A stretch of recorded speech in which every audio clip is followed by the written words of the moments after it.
एफडीआयचे आयुक्त तुकाराम मुंढे यांनी आपला मोर्चा आता खाद्यतेलाकडे वळवलाय।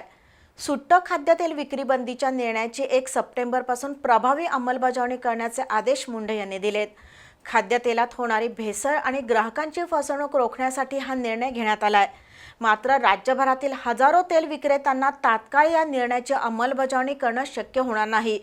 तसंच हातावरचं पोट असणाऱ्या अनेक कुटुंबियांसाठी हा निर्णय जाचक ठरणार आहे। या निर्णयाविरोधात आज कोल्हापूर जिल्हा खाद्यतेल व्यापारी महासंघाचे पदाधिकारी आणि सदस्यांनी अन्न औषध प्रशासन अधिकारी उदय लोहकरे यांची भेट घेऊन समस्या मांडल्या। अन्न औषध प्रशासन विभागाच्या आयुक्तपदाची धुरा हाती घेतल्यापासून तुकाराम मुंढे यांनी धाडसत्र आणि कारवाईचा धडाका लावलाय। अन्न औषध प्रशासन विभागाचं काम नेमकं काय आहे हे अनेकांना माहीतच नव्हतं, पण तुकाराम मुंढे यांच्या आगमनानंतर हा विभाग फ्रंट लाईनवर आलाय। एका मागोमाग एक कारवाई करणाऱ्या मुंढेंचा मोर्चा आता खाद्यतेलाकडे वळलाय।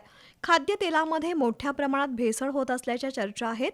भेसळयुक्त खाद्यतेल मानवी आरोग्यासाठी हानिकारक आहे, त्यामुळे खाद्यतेलातील भेसळ रोखण्यासाठी एफडीएनं आता नियमांची प्रभावी अंमलबजावणी करण्याचा निर्णय घेतलाय। त्यानुसार आता सुट्ट खाद्यतेल विक्रीवर पूर्णपणे बंदी राहणार आहे। अर्धा किलो, 1 किलो, 5 किलो, 15 किलो आणि 15 लिटर अशा पॅकिंगमध्येच खाद्यतेलाची विक्री करावी लागणार आहे।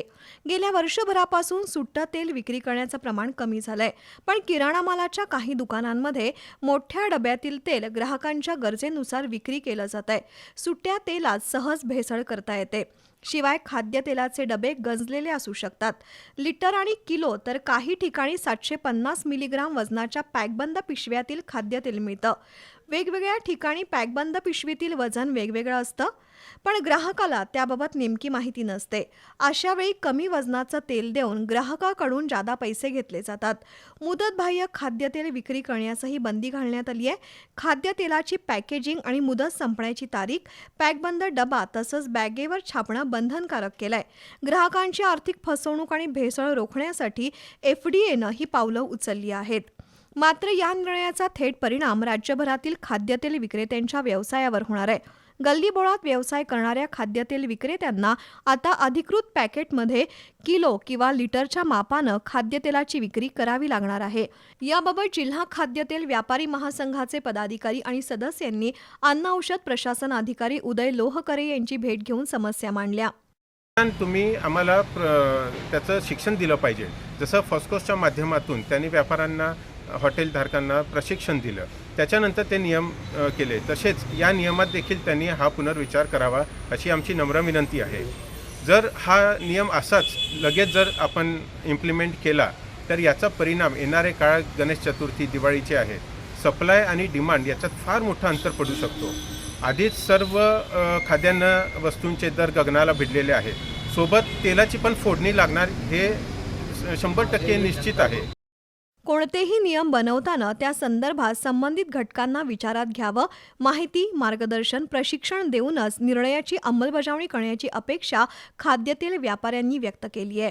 जसं प्लॅस्टिक बंदी आणली ते जवळजवळ 10 लाख व्यापारी म्हणजे यातून बाहेर पडले। म्हणजे हा परिणामसुद्धा हे जनतेवरती ती जी महागाईचा परिणाम झालेला आहे, तरी सरकारनं ह्या विषयावरती गांभीर्याने विचार करून, पुनर्विचार करून आम्हाला सर्व व्यापाऱ्यांना म्हणण्यापेक्षा सर्व जनतेला ह्याचा म्हणजे महागाईतून ह्यातून थोडीशी महागाई कमी होईल ह्या दृष्टिकोनानं पाऊल उचलावं एवढीच आमची विनंती आहे।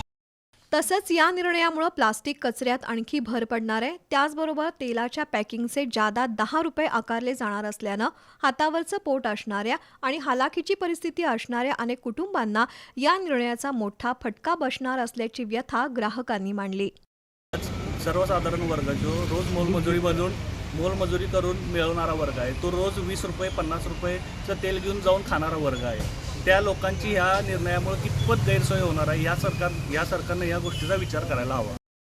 दररोज 20-30 रुपयांचं खाद्यतेल खरेदी करून अन्न शिजवणाऱ्या घटकावर या निर्णयाचा प्रचंड परिणाम होणार आहे।